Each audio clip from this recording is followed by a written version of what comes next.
Yeah, so I mean, I've been saying this for at least 2 or 3 weeks now. It's way past the time that Marmol has to go.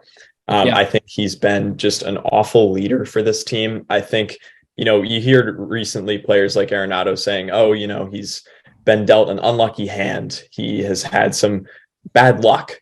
And while that's true, if you look at a bunch of the peripheral numbers, the Cardinals have been getting very, very Yeah. unlucky. At a certain point, that only goes so far. And I think Marmol is not someone that a lot of these players want to play for, not someone that they really look up to. I think this team has a severe deficiency of leadership. It's been pretty easy to lean back on guys like Yachty and Waino and Mm. Pujols last year. And Marmol didn't really have to step up into much of a leadership position. Of course, he was the manager, so to some degree, yes. But I think he's just not cut out for the leadership that a managerial position, especially that of the Cardinals, demands. And so I think he's got to go. And I think the longer that the Cardinals wait, the worse it gets, because the less time a new manager would have to sort of become oriented with the team. And, after any of these losses now, I'm kind of half expecting him to be fired. Who knows? By the time people are listening to this, maybe he already has been fired, hopefully. Another thing, I don't think this is really an unpopular idea, but I think it would be dumb of us to not trade guys like Flaherty and Montgomery, Yeah. who will be free agents, of course, after this season. I think Flaherty to the Angels could be really interesting. He's a California guy. He's demonstrated a lot of interest in going back there, kind of subtly, kind of not so subtly. And I think you could get a great haul of young pitching. Like we mentioned earlier, they just drafted a ton of pitchers, and I think you could sort of take some of those guys away in exchange for Flaherty, with the Angels being in win now mode with Shohei on an expiring contract and Trout only getting older.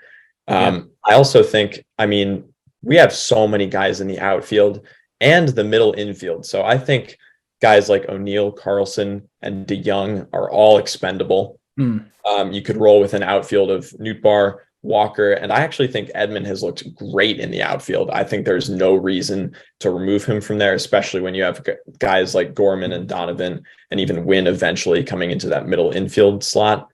And I think for those guys, you could get in return guys like Cease or Shane Bieber.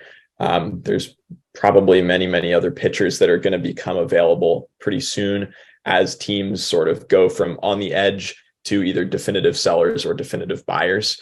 And then lastly, I think it's important to give Walker and maybe even Mason Wynn some quality and pretty frequent playing time, because there's no reason not to, really.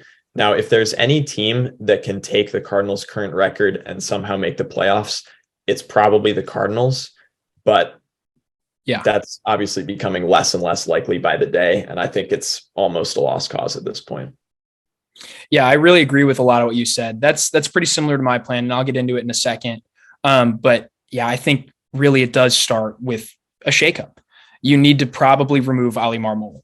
I'm not like a professed Marmol hater, but I don't think that he handles things in the clubhouse very well. I think calling out O'Neill at the beginning of this year was the start of a lot of internal problems. And obviously we don't see everything. We're just fans like the rest of you guys. So we don't see it all, but we're pretty plugged in. And I think we can sort of see some glimpses of it. You also look at teams who've started really poorly. Myself, I've been comparing the Cardinals to the Phillies from last year, the Nationals from 2019, and these teams moved on from their managers or had big shakeups around now, early June. You look at the Phillies last year, what did they do? They got rid of Girardi. When it was clear that it wasn't working out, they got rid of him. And with an interim, they went all the way to the World Series. They caught fire. You look at the Cardinals back in 2018, they fired Matheny, thank goodness. They brought in Schilt, who provided a jolt, and the Cardinals had their best August in franchise history en route to really blowing a playoff spot in the final week. They actually held a lead over the Rockies. And you think, wow, if Schilt had had a couple extra games, maybe he could have won those, because Matheny was guiding the team to an awful skid in July. I mean, he was just the worst. I was a professed Matheny hater. But it was a birthday present for me when they fired him. It was like 3 days before my birthday.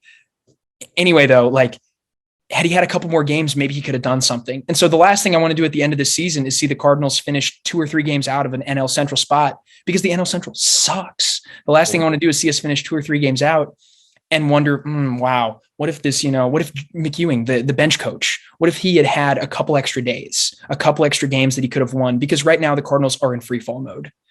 It feels like every day, if the other team scores first, it's over. Even if the Cardinals score first, it's like, oh, how are we going to blow it today? Right. Yep. So yeah, I definitely agree with you there. I think he probably needs to go.